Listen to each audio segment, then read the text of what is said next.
Salut à tous ceux qui tomberont sur cette vidéo, c'est Dario et pour la première fois nous n'allons pas refaire un scénar, nous allons en faire un. Pour cela je vais utiliser des images de différents animés sur lesquels je m'appuierai pour vous présenter un synopsis créé de toutes pièces. Alors si ce scénario existe déjà, je l'ignorais, vous pourrez participer une fois que vous aurez vu la vidéo en proposant un titre à ce scénario, mais également en me disant si celui-ci vous semble réalisable et pourquoi il vous a plu ou déplu. Bref, on fait le scénar, premier épisode, ça commence tout de suite. Mai 2116, les frontières ont disparu et la Terre est devenue une grande nation divisée en plusieurs grandes régions qui ne sont autres que les continents, sauf à un seul endroit nommé Find Name. Une légende raconte que des mystères et des informations capitales sur la planète se trouvent dans cette zone. Le problème, c'est que Find Name a une force de frappe incroyable et que jusqu'alors, aucune armée n'a réussi à y entrer, même en avion. En 2116, l'e-sport est devenu bien plus populaire que tous les autres sports. Les athlètes sont super entraînés, ce sont des grands stratèges et ils ont une capacité de réaction hors norme. Vient alors une idée à un général asiatique nommé Sun Tzu.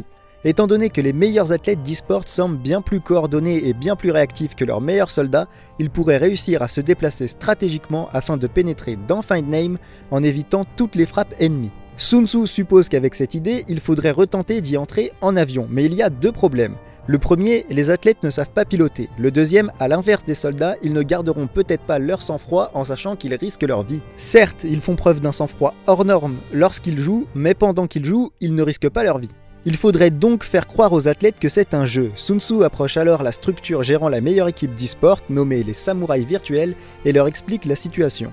Il propose en échange d'un gros contrat de faire croire aux athlètes qu'ils vont tester un nouveau jeu, celui-ci étant annoncé comme le futur de l'e-sport. Les samouraïs acceptent en se disant qu'ils pourront gagner pas mal d'argent mais aussi s'entraîner avant toutes les autres équipes, ce qui est un peu contradictoire pour une équipe se faisant appeler les samouraïs virtuels. Sun Tzu fait donc construire des avions pour l'occasion. Quelques mois plus tard, lorsque les samouraïs virtuels se rendent sur les lieux où ils peuvent tester le soi-disant nouveau jeu, ils y découvrent des avions. Ils demandent alors pourquoi ce sont des avions et non des consoles, et Sun Tzu leur explique que c'est pour le spectacle, que c'est un jeu avec une équipe qui attaque et une qui défend, celle défendant étant au sol avec des tanks et celle qui attaque étant dans les airs avec des avions. Il fait un beau discours pour leur expliquer que ce serait plus immersif pour les spectateurs, ces derniers pouvant voir les déplacements des équipes à grandeur réelle, tout en suivant l'avancée de la partie sur écran géant. Pour appuyer son propos, il montre aux samouraïs qu'à l'intérieur des avions, il n'y a pas de véritables vitres, mais des écrans affichant une map virtuelle, et que c'est là-dessus qu'ils devront se repérer, l'atterrissage étant automatique et le pilotage simplifié. On est en 2116, donc il ne se pose aucune question sur la réalisation de ce projet, il y a eu une avancée technologique et c'est possible. Les samouraïs commencent donc à s'entraîner, à apprendre à piloter, et ils apprécient les sensations réelles mélangées à celles virtuelles.